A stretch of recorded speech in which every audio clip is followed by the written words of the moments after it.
Bonjour à toutes et à tous et bienvenue sur le podcast Nutrition Sport Health. Aujourd'hui, c'est un épisode un peu particulier puisqu'il s'agit du podcast spécial Podcaston. Donc, en quelques mots, qu'est-ce que Podcaston? Donc, c'est une initiative qui permet de mettre en avant une association à but non lucratif ou une fondation qui nous tient à cœur. Et donc, aujourd'hui, c'est un podcast qui est consacré à la Fondation pour la recherche sur le cerveau. Donc, pour ce faire, je suis en compagnie de Sonia Deleuze, donc qui est directrice de la fondation depuis 2025. Bonjour Sonia. Bonjour Arthur. Et je suis également en compagnie du professeur Giuseppe Gangarosa, lauréat de la fondation, qui va nous parler donc de son projet de recherche qui a été en partie financé par la fondation. Bonjour professeur. Bonjour Arthur, bonjour à tous et à toutes. Peut-être dans un premier temps, est-ce que vous pouvez nous en dire un petit peu plus sur vos parcours et ensuite nous parler un petit peu plus en profondeur de la fondation, ses missions. Avec grand plaisir. Alors la Fondation pour la recherche sur le cerveau, euh, elle a, euh, elle a pour objectif en fait de porter la cause du cerveau. Donc comme vous l'avez dit, Arthur, c'est une fondation, donc c'est un but, enfin c'est une organisation qui est à but non lucratif. Donc la cause qu'on porte, elle est d'intérêt général. Et porter la cause du cerveau, en fait, c'est un enjeu qui est vraiment qui est important parce que si je prends les chiffres de l'Organisation mondiale de la santé, en fait, on sait qu'il y a plus d'une personne sur trois qui est atteinte de troubles neurologiques dans le monde et que c'est la première cause de maladie et de handicap dans le monde. Donc voilà, l'enjeu, c'est vraiment celui-là. Donc c'est pour ça qu'on dit qu'on veut porter la cause du cerveau, c'est-à-dire que nous, à notre échelle, on veut essayer d'y contribuer, de contribuer à remédier au dysfonctionnement du cerveau, avec pour notre fondation la particularité d'être axée sur la recherche. Donc en fait, nous, ce qu'on veut faire, c'est faire avancer la connaissance sur le cerveau humain pour pouvoir remédier à ces dysfonctionnements. Et ces dysfonctionnements, ils peuvent être de nature neurologique ou de nature psychiatrique. Donc voilà, on a une approche qui est vraiment transversale. Et concrètement, quand on dit qu'on porte la cause du cerveau, ça veut dire qu'on soutient donc la recherche d'excellence. Donc on verra que voilà, vous avez un invité d'excellence qui est là aujourd'hui. Et on soutient la recherche partout en France. Donc depuis 25 ans, en fait, ça représente à peu près 35 millions d'euros qu'on a dédiés à la recherche. Et on a une autre petite particularité aussi, c'est que notre ADN, l'ADN de notre fondation, eh bien, c'est d'arriver à fédérer des associations ou des fondations qui s'occupent soit de soutenir la recherche sur une pathologie spécifique, soit qui s'occupent de patients qui sont atteints de maladies du cerveau. Et donc, notre écosystème, puisqu'on était, avant, on était une fédération, donc notre écosystème, il est composé de structures qui sont vraiment emblématiques. Par exemple, on va avoir l'association France Parkinson, la Fondation française pour la recherche sur l'épilepsie, France Sclérose en plaques, l'UNAFAM, c'est l'Union nationale des familles et des amis qui sont atteints et des amis de personnes pardon, malades ou handicapées psychiques. On va avoir une association qui est pour les patients atteints de dystonie, donc Amadis, la Fondation pour la recherche sur la paralysie cérébrale. Voilà, donc ça vous donne un peu aussi notre ADN. Donc on est psychiatrique, neurologique, et ça veut dire qu'on travaille main dans la main avec de tels partenaires. Et en l'occurrence, la recherche de Giuseppe Gangarosa, qui sera avec vous pour la suite de la discussion, elle a été financée, par exemple, par une association membre de la Fondation qui est France Parkinson. Euh, la raison aussi pour laquelle je suis là aujourd'hui pour simplement introduire, hein, après je vais laisser, voilà, je vais vous laisser la parole, c'est que notre fondation, elle a vraiment à cœur de faire un pont entre des chercheurs d'un côté et puis les citoyens de l'autre, voilà, tout à chacun, parce que la cause du cerveau, elle concerne absolument tout le monde, et ça c'est fondamental. Et donc la recherche de Giuseppe Gangarosa, elle a été financée dans le cadre d'un appel à projet que nous menons, parce que c'est notre manière de soutenir la recherche. Et cet appel à projet, il portait sur le cerveau et l'environnement interne du corps. En fait, on avait lancé un gros appel à projet sur plusieurs années qui était sur cerveau-environnement. Et donc là, c'est le cerveau et l'environnement interne du corps. Parce que le cerveau n'agit pas tout seul, voilà, il est constamment relié aux autres organes vitaux. Et donc son projet, il portait sur les liens entre voilà, l'intestin et le cerveau. Et c'est pour ça qu'on a choisi, que notre conseil scientifique a été le repérer, le sélectionner, a choisi de garder ce projet-là, qui a été financé par France Parkinson. Voilà un petit peu la Fondation pour la recherche sur le cerveau. Et donc, est-ce que vous pouvez nous dire comment on peut faire des dons à votre fondation? Alors, pour nous soutenir, pour soutenir la recherche, il faut aller tout simplement sur notre site internet.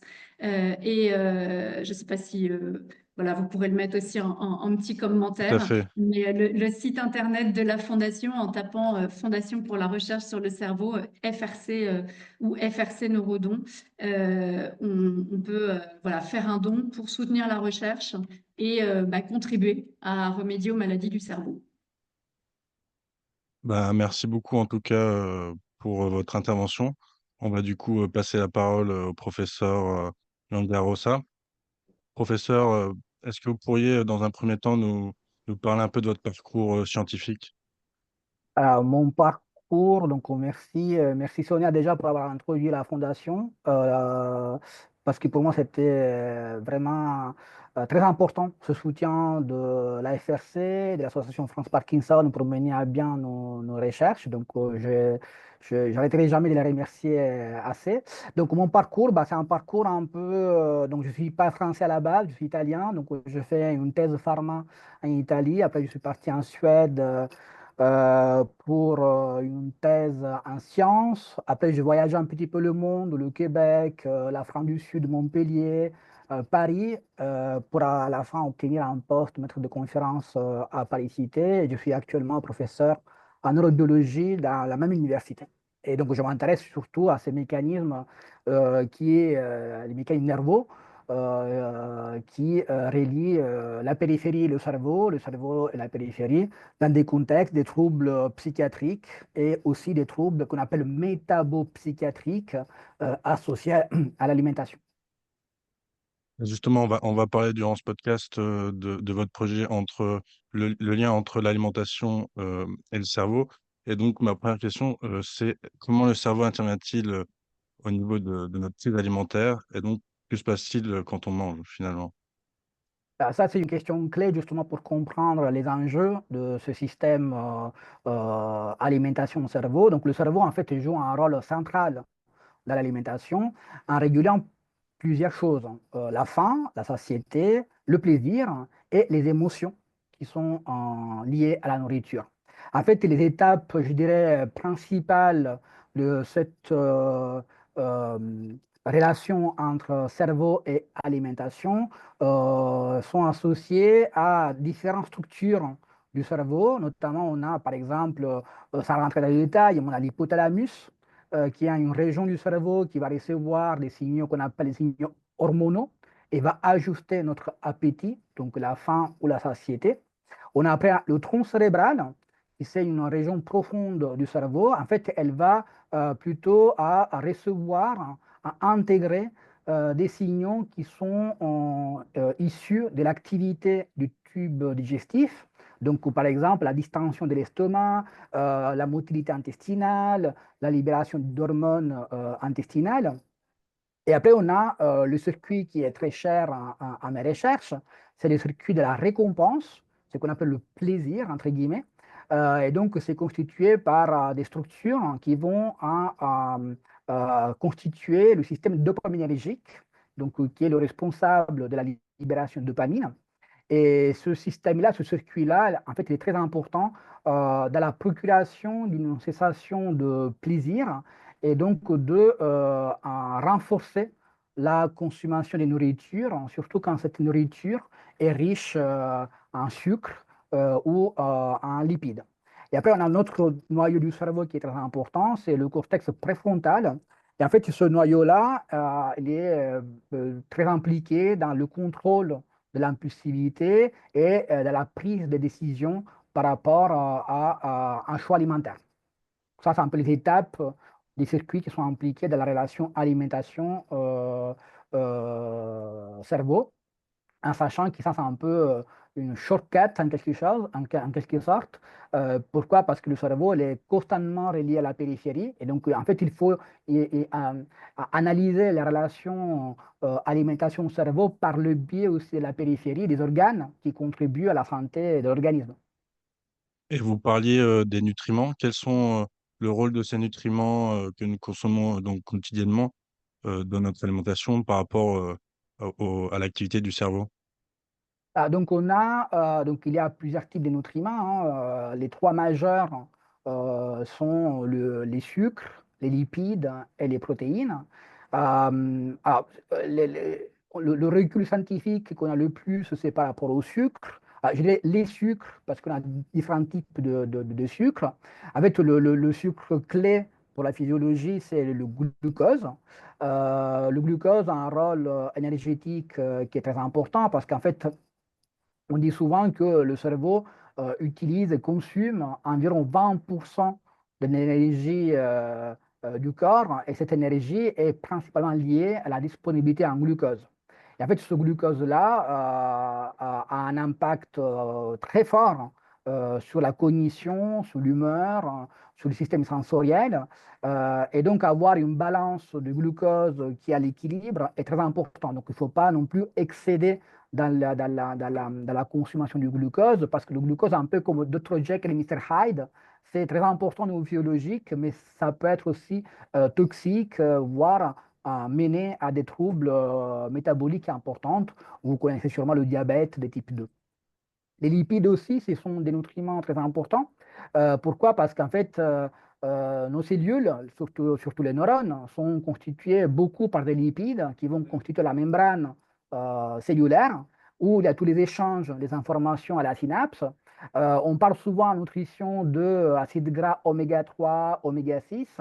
Je dirais que ce sont les acides gras, entre guillemets, bénéfiques pour la communication neuronale, mais il n'y a pas que cela, il y a le cholestérol, il y a les phospholipides, il y a les triglycérides, il y a plein de lipides complexifiés qui sont très importants. Cependant, les lipides aussi, pareil comme pour le glucose, c'est un peu le Jekyll et Mr. Hyde, c'est important pour les fonctions de base du cerveau, mais un excès en lipides peut créer des inflammations au niveau systémique, au niveau cérébral, qui peuvent endommager les fonctions neuronales et les fonctions cognitives. Troisième nutriment très important, ce sont les protéines et les acides aminés qui dérivent du métabolisme des protéines. Et en fait, ces acides aminés sont très importants pour la synthèse des neurotransmetteurs. L'exemple très souvent cité et très important, ce sont les acides aminés de type tyrosine, parce que c'est le précurseur de la dopamine, ou le tryptophane, qui c'est le précurseur de la sérotonine. Et ces acides aminés, en fait, on peut les incorporer au niveau de l'organisme par le biais de l'alimentation. Donc, on a une alimentation qui est dérégulée, déséquilibrée, peut mener aussi à un déséquilibre des acides aminés qui va se répercuter sur l'équilibre homéostasique du cerveau. Du coup, quel est le lien entre l'intestin et le cerveau? Alors, puis, il y a plusieurs types de liens. Je dirais que principalement, il y en aurait allez, trois. Si on va avoir une vision pédagogique et simple de l'interaction intestin-cerveau. Donc, le premier lien, c'est une forme de communication entre le système périphérique, dans ce cas l'intestin et le cerveau, c'est une communication par le biais du nerf vague. Là, ce nerf vague, en fait, il va connecter le système entérique au système nerveux. C'est un système nerf qui en fait permet de transmettre en temps réel les informations, l'état de l'intestin au cerveau. Mais en fait, c'est un nerf spécial parce que c'est un nerf qui permet une communication bidirectionnelle entre l'intestin et le cerveau. Donc, on a des branches, on a des intégrations périphérie-cerveau ainsi que des intégrations cerveau-périphérie. Et c'est un peu le tango entre l'intestin, le cerveau et l'intestin qui crée des loops qui se autorégulent pour permettre une communication efficace entre intestin et cerveau. Donc après, il y a la deuxième forme de communication qui c'est l'influence du microbiote intestinal sur le cerveau. Alors ce microbiote intestinal, qu'est-ce que c'est? Ce sont des milliards de bactéries qui sont hébergées dans notre intestin et qui jouent un rôle très important dans la régulation de l'humeur, par exemple, du comportement. Or, on sait que ces bactéries sont des producteurs aussi des neurotransmetteurs. Pourquoi? Et des métabolites.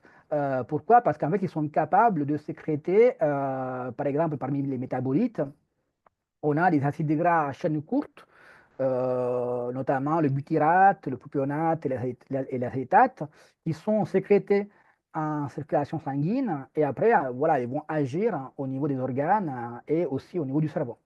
Le microbiote est aussi fondamental, par exemple, pour la synthèse de la sérotonine, parce que ces bactéries sont capables de transformer le tryptophane, donc acide aminé issu de l'alimentation, en sérotonine, et donc jouent un rôle très important dans l'équilibre de ce qu'on appelle les monamines au niveau périphérique. Et la troisième forme de communication entre le système intestinal et le cerveau est représentée par la régulation de l'inflammation et la réponse immunitaire. Pourquoi? Parce qu'en fait, une alimentation déséquilibrée euh, peut favoriser une perméabilité intestinale, ce qu'on appelle le leaky gut, qui va faire passer des molécules inflammatoires dans le sang, donc en circulant sanguine. Et on sait aussi que les molécules de type cytokine, interleukine, bah, peuvent envoyer des messages, des insultes, on appelle, aux organes périphériques, mais aussi au cerveau. Et on sait aujourd'hui, grâce au recul de la recherche biomédicale, qu'une inflammation chronique, donc à très long terme, et un déséquilibre de la réponse immunitaire peut aussi conduire à des désordres chroniques comme les troubles de l'humeur, voire même à des pathologies de type neurodégénérative. C'était justement le sujet de ma prochaine question. Donc, est-ce qu'il y a un lien entre l'intestin-cerveau et est-ce que ça peut causer l'apparition de justement de maladies neurologiques et même jusqu'à psychiatriques? Et la réponse, c'est tout à fait oui, c'est possible. Donc, justement, le projet comme un laboratoire, grâce à la fondation FRC et grâce à France Parkinson, portait justement sur cette liaison fonctionnelle entre périphérie et cerveau. En fait, nous, nos recherches portent sur le rôle du nerf vague. Donc, c'est la première forme de communication entre l'intestin et le cerveau. C'est une forme de communication nerveuse.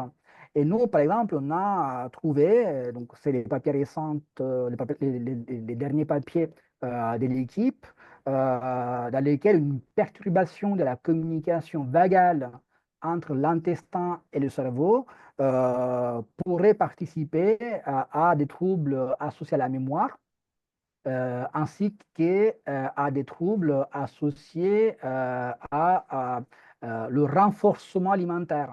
En fait, on voit que ce nerf vague est très important pour relier l'intestin au système de la récompense, au système de la dopamine, et une perturbation du nerf vague, de la physiologie du nerf vague, bah, va enchaîner vers une dérégulation du système de la récompense.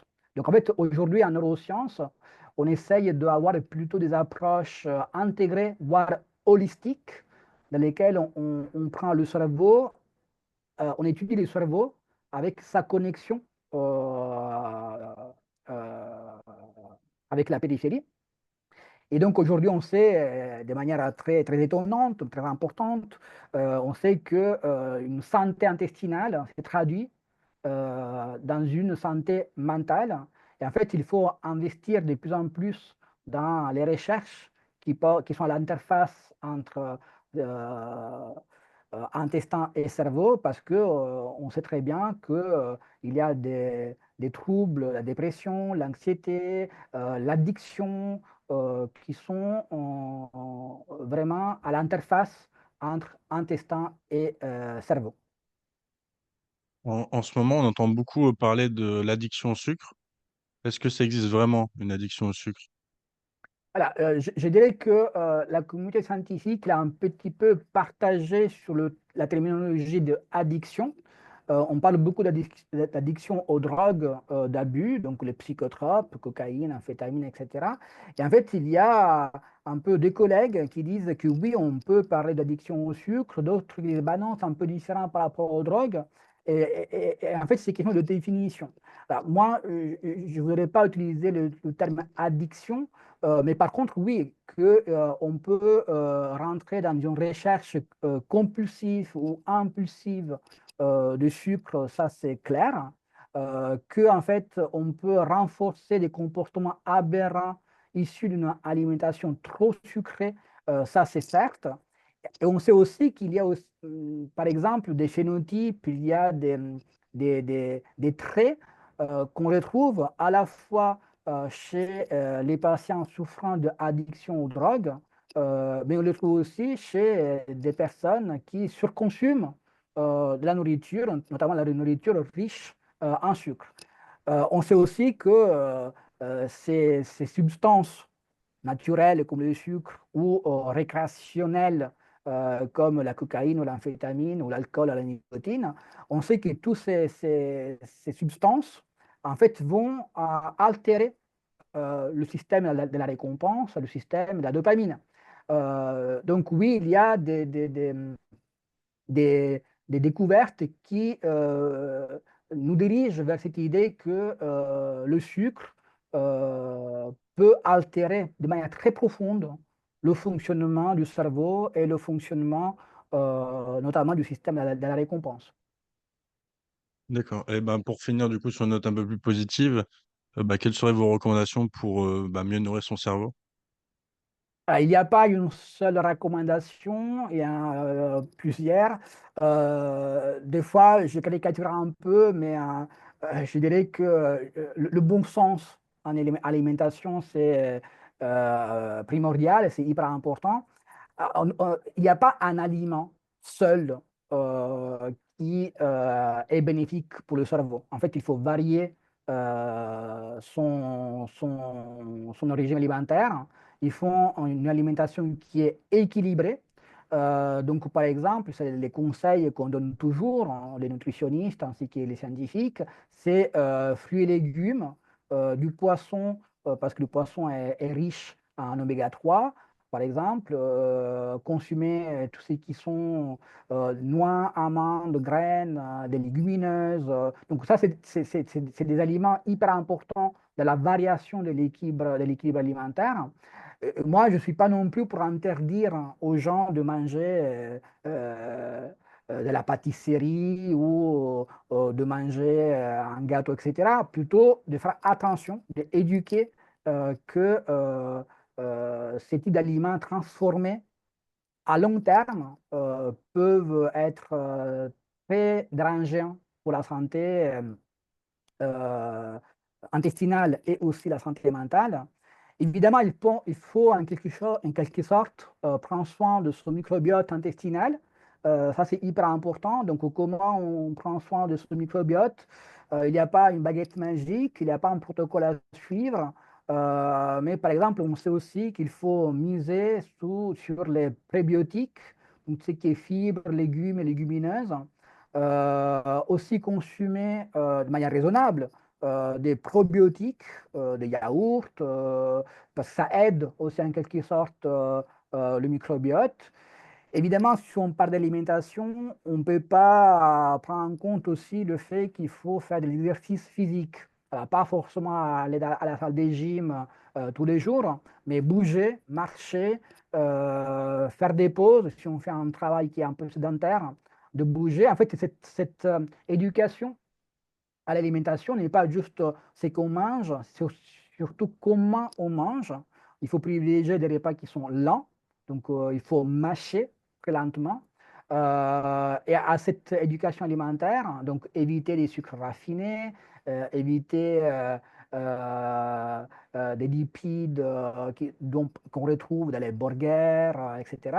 Pas se l'interdire parce qu'il faut se faire plaisir de temps en temps, mais associer une alimentation qui est saine avec une hygiène de vie aussi saine.